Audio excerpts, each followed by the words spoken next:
Donc aujourd'hui, nous allons voir la centrale d'air comprimé. Donc cette centrale permet de créer l'air comprimé qui est ensuite distribué dans les ateliers et aux différents systèmes et qui alimente donc en air les machines. Cette installation est généralement installée dans un local spécifique à sonoriser parce que c'est quand même assez bruyant et on appelle globalement ce local le local compresseur. Donc cette installation est alimentée par un réseau électrique et donc cette alimentation arrive donc dans une armoire électrique de commande. Donc cette armoire est chargée de commander le moteur en fonction des consignes de l'utilisateur et des informations fournies par le pressostat. Donc le pressostat, c'est le petit composant qui est ici. À l'intérieur de cette armoire, on retrouve tous les composants, on va dire électriques classiques qu'on rencontre tout au long de votre formation. Des contacteurs moteurs, des contacts auxiliaires. Il y a également tout ce qui est voyant, bouton d'arrêt d'urgence, bouton de mise en service, bouton d'arrêt. On a aussi tout ce qui est protection avec les disjoncteurs magnétothermiques qui, eux, en fait, servent derrière après à envoyer la puissance au moteur électrique. Donc le moteur électrique, une fois qu'il est alimenté, il va entraîner un compresseur. Ce compresseur, il va aspirer en fait l'air qui est ambiant autour, et cet air va être aspiré et passé dans un filtre d'aspiration qui va enlever toutes les poussières, les particules. Donc cet air, elle rentre dans le compresseur, et donc le compresseur, lui, son rôle, c'est de comprimer toute l'air qui arrive et de l'envoyer après dans un réservoir. Donc le réservoir, il est ici. Ce réservoir, lui, il a pour rôle de stocker l'air qui est comprimé. Alors, le réservoir, il y a plusieurs choses dessus. Il y a le fait qu'il va stocker cet air sous pression. Donc ça, on verra après derrière qu'il y a des sécurités pour éviter que ça explose, parce que ça peut exploser, hein, ça arrive, c'est dangereux. Donc il y a des choses, on va dire, des normes de sécurité qui sont mises en place dessus, toutes ces choses-là, pour éviter des tragédies. Donc l'air comprimé, quand elle est comprimée, ça crée ce qu'on appelle une condensation. Cette condensation, elle vient se mettre sur les différentes parois, et après, elle s'agglomère, elle ruisselle, et elle se transforme donc en eau. Et cette eau, elle est amenée par gravité au point bas. Et donc le point bas qui est ici, il a une purge. Donc ça permet d'évacuer cette eau pour pas que le compresseur d'une se remplisse en eau et puis qu'après ça crée de l'humidité dans les circuits, ça apporte de la corrosion et ça abîme les composants. Donc cette purge, soit elle est manuelle, donc c'est une vanne qui se tourne manuellement et qui vide l'eau qui est agglomérée, soit c'est une électrovanne, donc là ça sera une purge automatique qui elle est raccordée à l'armoire électrique, à une minuterie ou quelque chose comme ça, qui va dire, eh ben, par exemple, toutes les 24 heures ou toutes les 48 heures, ou des fois plus, ça dépend les réglages, eh bien cette électrovanne va se mettre en service, ça va ouvrir le passage qui est ici, et ça va évacuer les condensats. Donc comme je vous le disais juste avant, donc le réservoir, il se met en pression. Et donc pour éviter que la pression monte trop haut et que le réservoir explose, il y a ce qu'on appelle une soupape de sûreté. Donc elle doit s'ouvrir lorsque le réservoir a atteint sa pression maximum. Donc bon après c'est un petit peu variable, mais globalement autour de 8 bars, 8 bars, 8 bars et demi, ça devrait s'ouvrir, et du coup, ça crée un espèce de bruit, un pchit, qu'on entend par exemple dans notre atelier très souvent, puisque le local compresseur est juste à côté. Donc au début, c'est vrai que c'est un petit peu déconcertant, mais après, on s'y fait assez rapidement.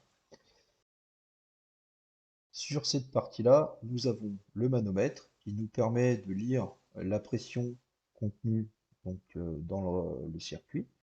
Donc c'est elle qui va être définie, qu'on va appeler la pression de service. Donc par exemple, si ici nous avons réglé notre pressostat à 7,5 bars, et bien normalement sur le manomètre on devrait lire la même pression. Et quand on arrive à 7,5 bars, et bien le pressostat envoie l'information à l'armoire électrique comme quoi la pression est arrivé à la consigne, et du coup, après, le moteur se coupe. On va utiliser l'air dans le circuit. La pression, forcément, bah, elle va chuter un petit peu. Alors ça, c'est à cause des fuites, c'est à cause des échappements, c'est à cause de plein de choses. Au bout d'un moment, on va avoir une pression mini, qui va être elle aussi détectée par le pressostat. Quand on va arriver à cette pression mini, eh bien, le pressostat il va renvoyer une information, il va redire comme quoi il manque de pression. Donc le moteur va se remettre en service, on va recomprimer de l'air pour revenir jusqu'à 7,5 bars, si c'est notre consigne bien évidemment. Donc à chaque fois, ça va être comme ça, sans fin. Et puis, si toutefois il y a un problème, imaginons que lui, il ne fonctionne pas, et puis on arrive à 7,5 bars, on dépasse 8, 8,5, et bien c'est ici que la surpape de sûreté va prendre tout son rôle. Comme je vous expliquais tout à l'heure, elle est là pour éviter de monter en surpression. Et donc là, mécaniquement, elle va libérer de la pression pour être en dessous de la pression de sécurité, pour faire en sorte que le réservoir ne monte pas trop en pression. Donc cette air, elle est envoyée ensuite donc dans les canalisations et qui vont distribuer le réseau d'air dans les différents ateliers où il y en a besoin.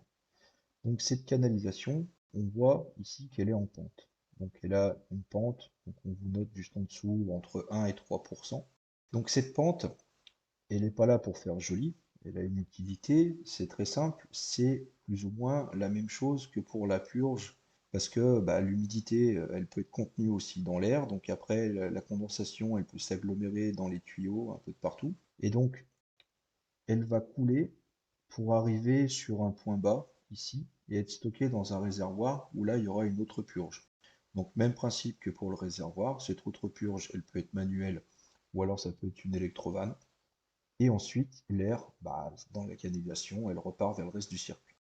Alors, ce qu'il faut savoir aussi, c'est qu'il y a certains compresseurs, même de plus en plus, où sur le réservoir, il y a deux départs.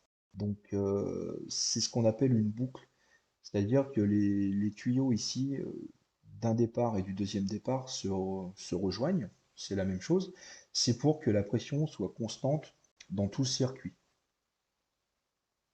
Après, vous voyez ici, on a ce qu'on appelle des piquages.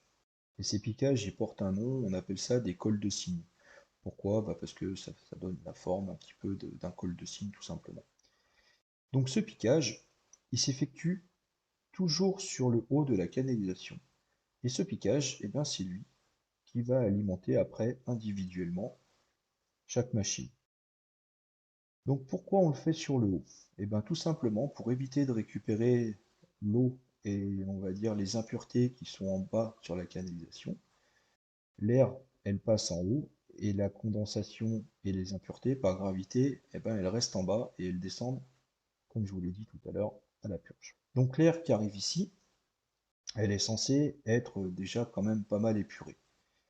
Donc là, on a une vanne d'isolement qui permet d'ouvrir ou de fermer le passage de l'air sur le système derrière. Et donc après, ce système, eh bien, il y a ce qu'on appelle un groupe de conditionnement. Donc on verra un petit peu plus tard exactement ce que c'est que ce groupe de conditionnement.